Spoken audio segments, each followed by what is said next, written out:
Ascended Art Season 3, Episode 1 kicking off. There you go. Why not? Robbie back in the house. He's been busting his ass in camp, training all the guys too, doing the amateur fights as well, cornering, doing all things Emerson. Yeah, we've been busy over there, huh? Yeah, definitely. Yeah. It's good to get you in here for a pod, man. I know you're burning the candle at both ends, so definitely spreading. It's a big gym. It's a big team we run over there. I mean, there's a lot going on. There's always there's always something going on, especially with all the amateurs and the local kickboxing shows and all that, and not even to mention all the jiu-jitsu competitions. There's always something. But for me, I seem to be spreading the energy well between like my camp, the fight coming up in 2 weeks, and just the weight cut and everything. Like, man, I remain happy and grateful. It's a lifestyle that I get to live. You know what I mean? So, I'm happy every day my feet touch the floor, and if I get to go in and train for a couple hours and that's it, and teach some knowledge to some people, and that's the end of it, that's a good day for me. And your fight got pushed back, correct?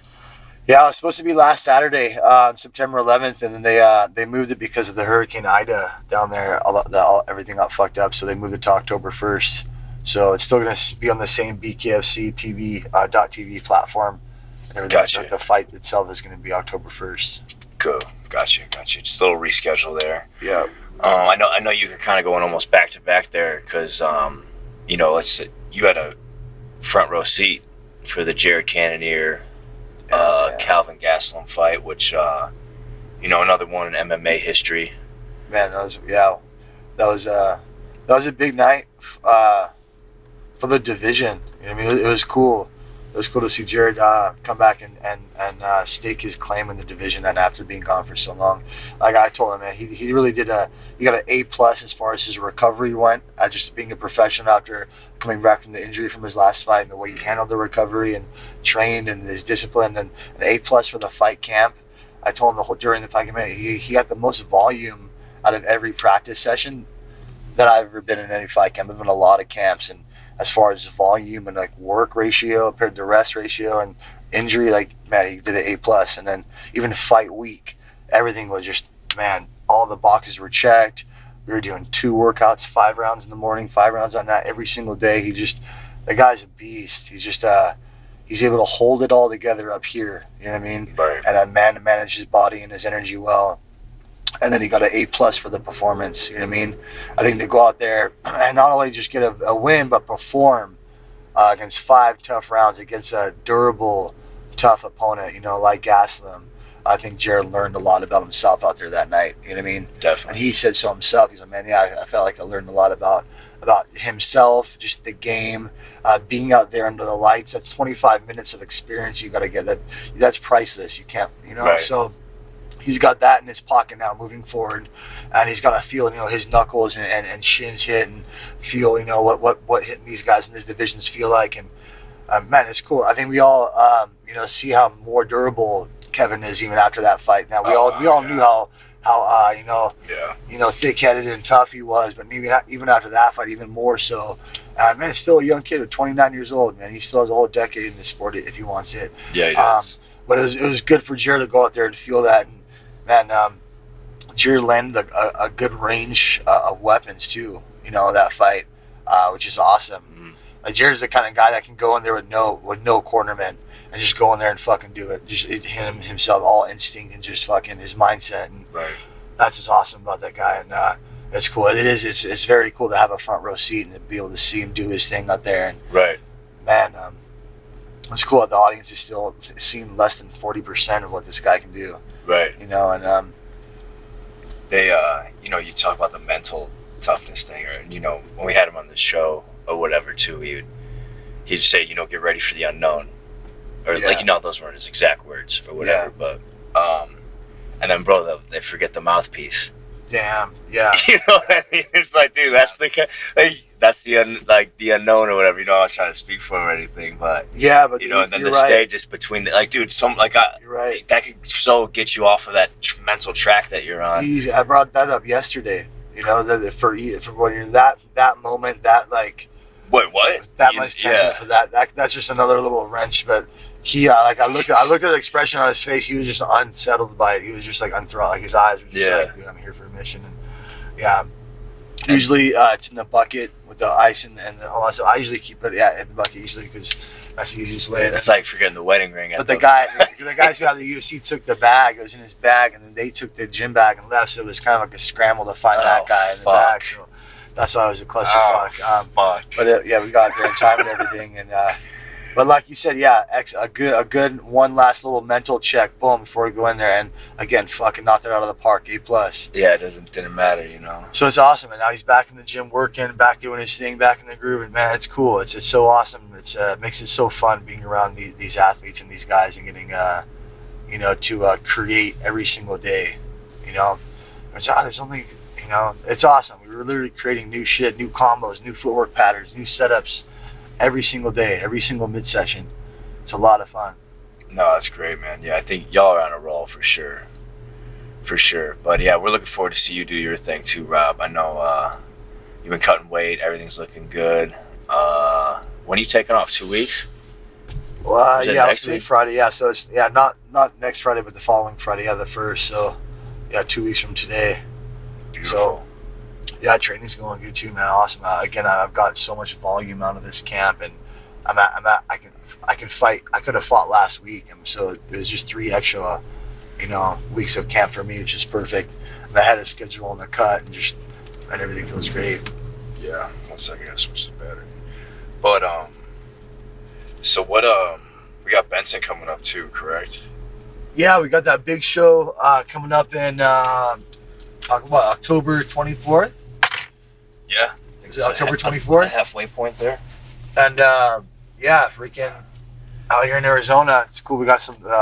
Benson's making a return at 55, and then his wife Maria Henderson's fighting on it as well. Oh, there you go. And she's a little, she's a little savage too. She's gonna go whoop some ass. There we go. She's, you're in there training with our team with the, it's the numbers don't lie, and the talent doesn't lie. When you're in the room, grinding away rounds after rounds, chucking hooks and rolling and grappling with these guys, that you're gonna become tough.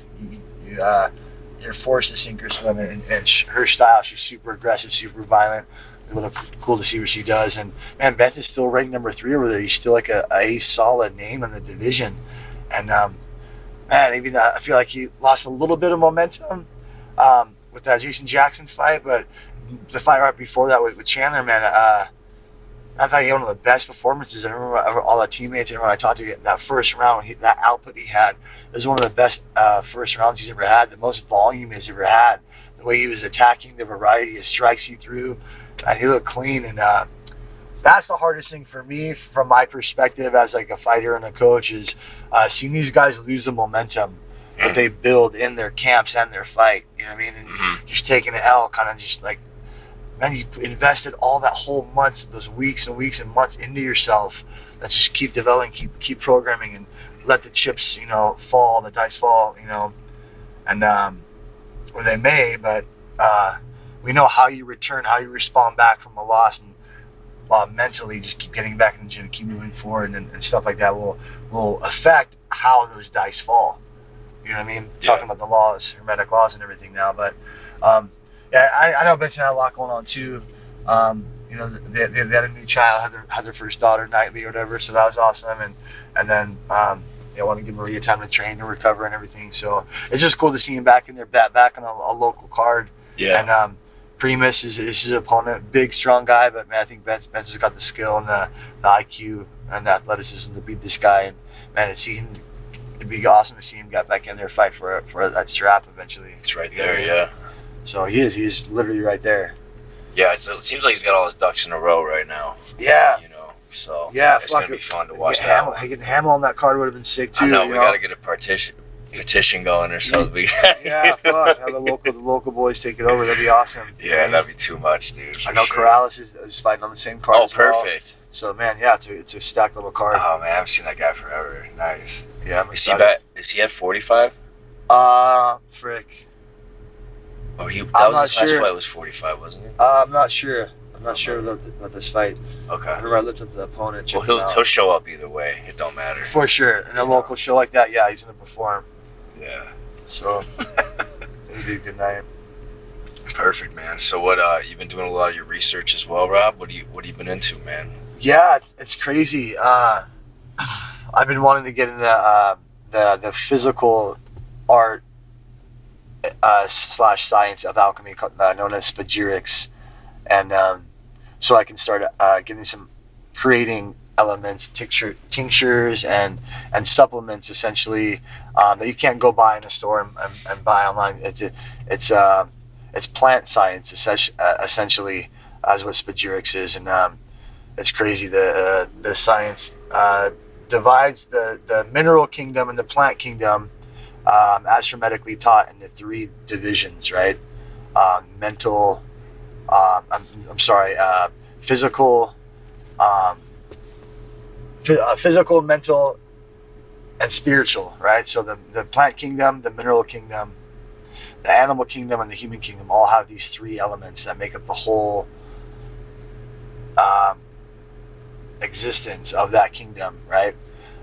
We have a body, we have a mind, we have a spirit. All this earth does, this universe does, and even down to all the plants and minerals here. And that's what medicine essentially came from. And so I've been researching a lot about Paracelsus, who was the first doctor considered of the Renaissance era, and all of his knowledge was all through plants and herbs, and this spagyrical science of separating through distillation. You separate these different plants, you separate the mind, body, spirit, and then you distill them, right? You purify them, and then you put them back together in a different form, still keeping the 3 intact.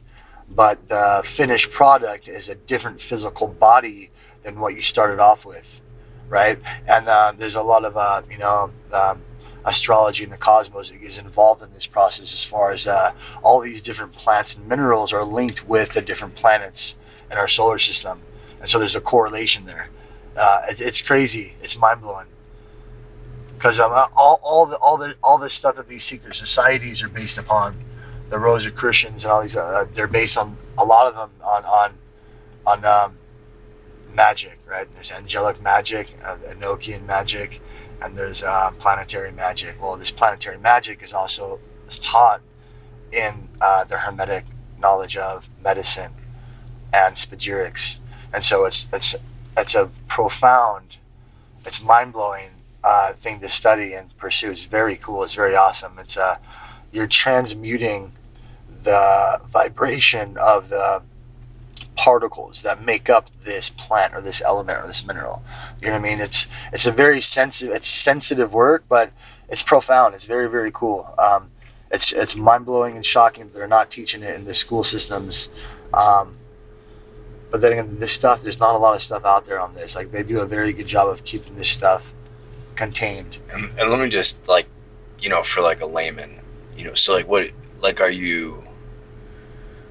you putting these minerals at high heat? Are you using like beakers? Is it like a blender operation? What's your setup looking like? Yeah, I don't have one. Eventually I would like to get like a legitimate, lab set up where I can do this full time when I'm not in the gym. Just, I'm just learning I'm just gathering knowledge right now. I'm just gathering intel and learning. And again, I'm a humble, diligent student of this stuff, and there is so much to learn. The more I learn, I don't know shit.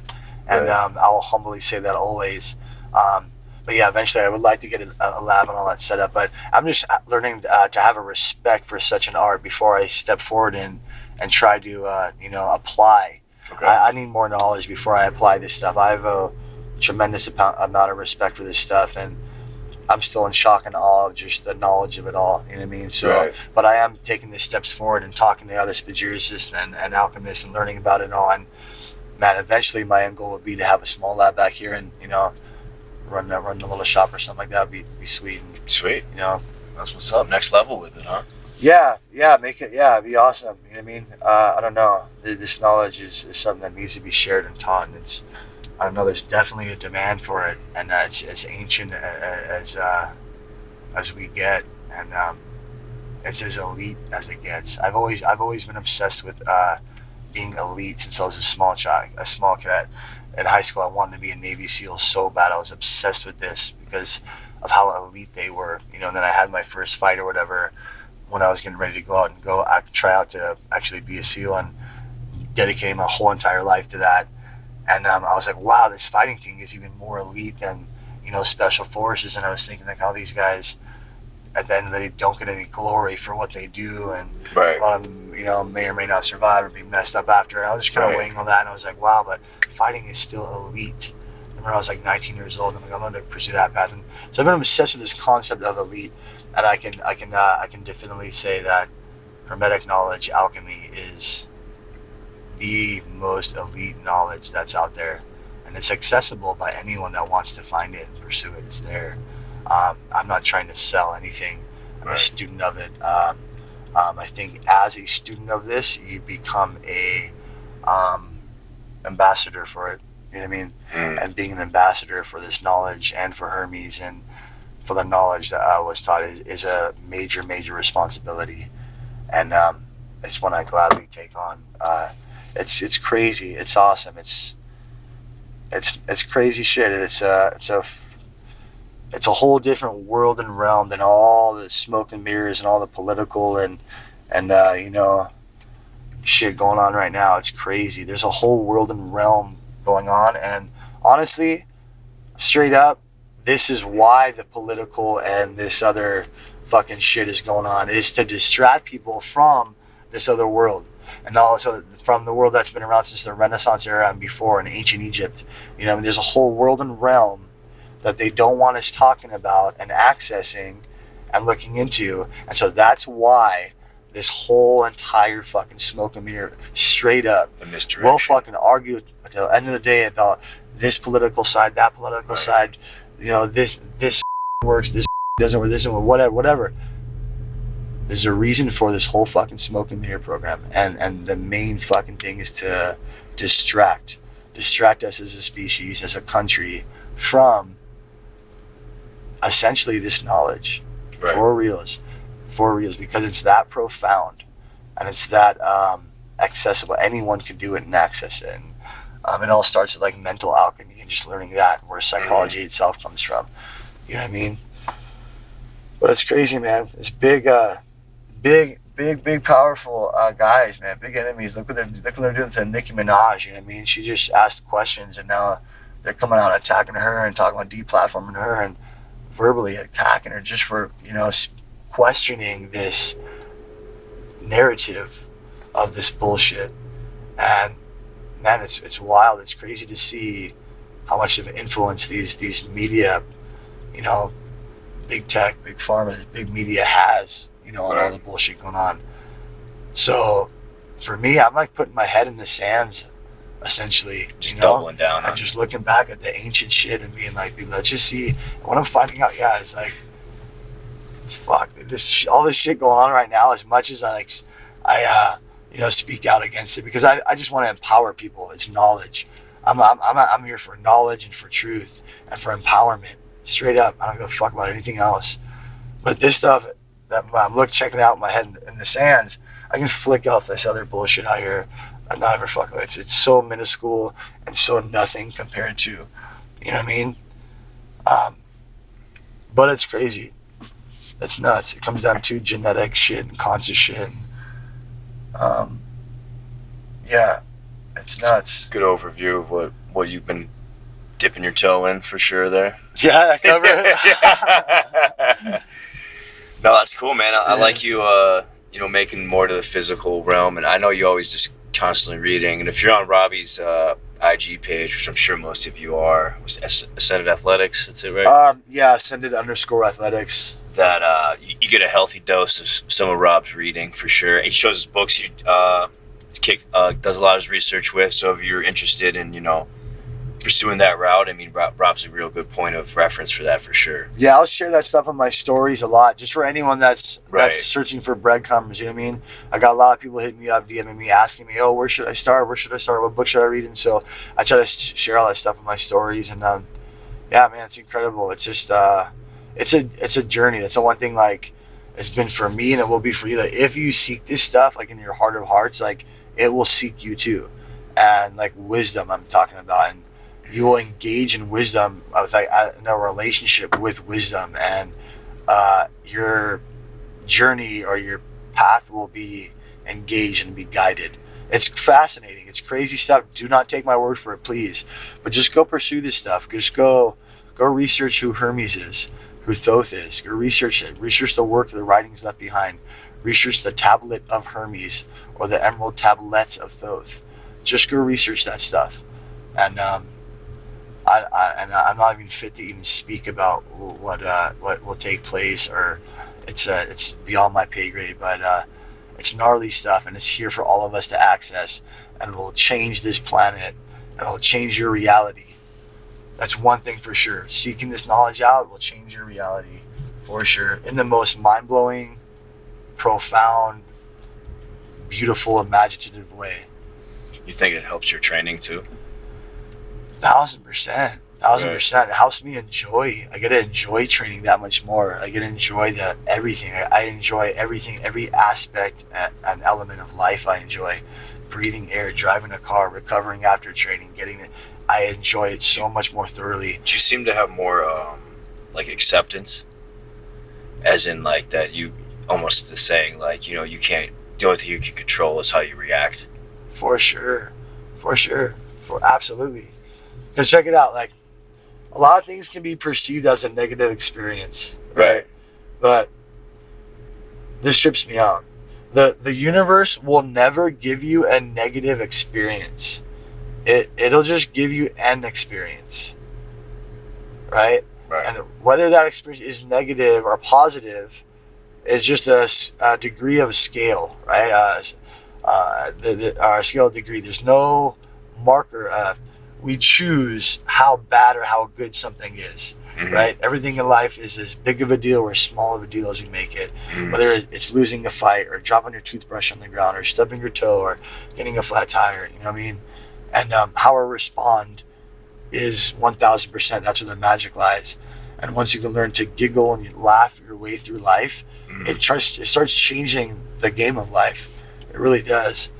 Yeah, for me, training, all this stuff, all these rounds I do, everything, it's all about just being the best version of myself, being present in that moment. The mixed martial arts, especially sparring and all that stuff, you have to be present. You know, present in the moment. That's where the moment, the power. There's magic. There's power in that. And I've spoken about in the book, The Power of Now. And so that's what I love about MMA is it keeps you present in the moment. And so for me, it's like physical therapy. It's like active therapy. You know what I mean? Like it really is. I love it, man. It's awesome. You know what I mean? And even like, you know, smoking and stepping it up and trying to challenge your nervous system. Like I fucking love it. I've been doing it for fucking 20 years. A lot of guys just smoke and grapple and roll. I like to smoke and spar. You know what I mean? Or hit pads and lift and just throw down. I've seen Rough MMA is actually doing a smoke show out here. I did see that actually. Rough and Puff or some shit. You see that shit? This was to smoke and throw down. I'm down for that too. I like it. It's just a challenge of the system. I mean, it's just challenging the nervous system and leveling it up. That's all we're doing every day. We're inventing ourselves. We're becoming better versions of ourselves, ascending. This is what the caduceus is. The staff of Hermes is. The symbol, the global medical symbol all over the world is the caduceus. What is the caduceus? It's the human DNA and it going upwards, and ascending, and it's ascending. It's a constant ascension of oneself, becoming a better version of yourself on a conscious level as well as a genetic level. And MMA, especially at our gym, where they're pursuing this conscious ascension. You know what I mean? Definitely, and I see it in the classes too, man. Like it seems like all the non-fight team. It seems like that whole cluster is coming up together. You know, the training. That's another element I love doing too. I got to take normal people coming in doing the classes. Like you give people the water to allow them to sink or swim, and most people are going to swim. Yeah. You see these people discover they're not made of glass. And they're, whoa, wow, and it's cool to see them discover themselves. And then some guys just develop way faster. Again, there's that ascension thing we're talking about. Some guys ascend way faster, skill-wise, mentally-wise, faster and some guys can go, 6 months, a year, 2 years, and accomplish what a guy takes, 4 or 5, years to do. And yeah, it really is. Martial arts is such a personal journey, and it's case by case for sure. Absolutely. But yeah, dude, I'll tell you, man, this is a good one for us guys kicking off season 3, catching up. Guys, see that T-shirt? Yeah, I can. We got some new lab swag. Yeah, it's pretty cool. That one's sick. Everyone's been buying it. Swing by the gym if you want one. Yeah, I like this one. It's the cleanest one, the collegiate letters. Yeah, very nice. It really is. I tell everyone that comes in there, man, our gym really is like it's like a university. We're like a university of violence. We're like an MIT, a Stanford, like with all the minds we have there, all the intellect we have there, all the intelligence. Yeah, all the coaches. You know what I mean? For reals. Yeah, we got a lot of, just the guy, even the guys in the team too, and just I think we got 1,000 members in there, so just a lot of knowledge, a lot of martial arts knowledge. It's a very cool place to be. You know what I mean? It's like the Hogwarts of MMA with all my shit too. You know what I mean? So yeah, it's just awesome. It's I told Beth too. I've been in a lot of teams, a lot of gyms, and for sure, the MMA lab has been my favorite from day one. And it's just awesome there. So yeah. Well, hey, we're gonna keep the show rolling, guys. Appreciate the support. I've had people reaching out, wanting more sods and stuff. So we're gonna give them to you guys. We just been been a little tied down. Robbie's in camp, pretty busy, but we ain't going nowhere. So hit us up if you want any info or anything like that. We are still working on new shirts. Yeah, I did promise you that a season ago. Yeah. Well, we got a few new designs and logos and stuff. We just need to ink down on. We got a bunch of new stuff in the works actually. Yeah, they're gonna be sick though, dude. Yeah, you guys will like them. They'll be clean.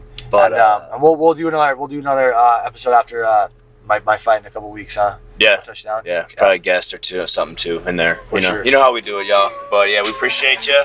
Just a nice little recap for you. Season 3, you're welcome. See you guys. Peace.